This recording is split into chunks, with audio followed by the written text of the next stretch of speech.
Bonjour tout le monde, Sébastien Baribeau, physiothérapeute, et aujourd'hui, on reparle de la course à pied. C'est le printemps, les gens recommencent à courir. Et si je pouvais vous donner deux trucs pour aider votre course, pour diminuer les douleurs au niveau du bas du dos, des hanches, des genoux, améliorer votre qualité de patron de course et aussi améliorer votre performance, deux trucs de pro pour mieux courir et éviter les blessures. On n'oublie pas, on en a déjà parlé, il faut y aller progressivement. Ça, c'est le truc 0. Maintenant, le truc 1. On va y aller avec une cadence qui est nettement plus élevée que votre cadence actuelle, très probablement. Le chiffre magique en course à pied, 180. Donc, 180 pas par minute devrait être votre fréquence visée, disons optimale, mais on n'est pas obligé d'être aussi rigide. On peut dire entre 170 et 190 pas par minute. Le plus simple pour le calculer, partez pour un jogging, atteignez votre vitesse de croisière.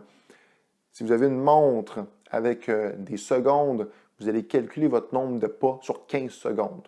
Vous devriez arriver autour de 45.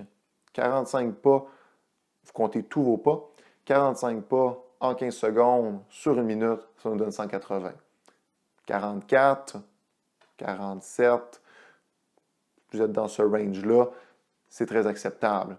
Si vous êtes à 30, c'est que vous courez à 120 pas par minute. Ce qui nous amène au deuxième truc, c'est le bruit. Sur le tapis, c'est beaucoup plus évident. Dehors, on peut l'entendre, mais écoutez votre pas. Si vous courez à 120 pas, les chances sont que le talon cogne excessivement dur par terre à chaque pas parce que vous ne faites pas beaucoup de pas. Donc, vos pas sont grands et vous n'en faites pas beaucoup par minute. Il y a beaucoup plus d'impact au sol, ce qui est beaucoup plus stressant pour tout votre système squelettique. En baissant votre cadence, en raccourcissant votre longueur de pas, vous allez réussir à faire des petits pas beaucoup plus doux, qui vont être plus exigeants au niveau musculaire, oui, mais qui vont être plus efficaces, plus rapides et beaucoup moins stressants sur votre squelette.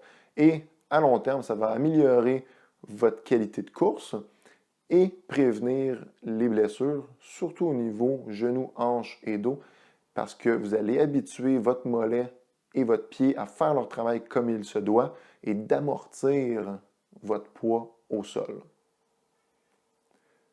Si vous avez aimé la vidéo, vous connaissez des coureurs, je vous invite à partager la vidéo. Je suis sûr que c'est des conseils qui vont être très utiles pour eux. Et si vous avez aimé ce genre de capsule-là, je vous invite à aimer ma page Facebook, Sébastien Baribeau, Simplement Physio. Allez voir mon site internet au simplementphysio.com pour voir tout l'éventail de services que j'offre en physiothérapie. Et je vous souhaite bonne course et à la prochaine.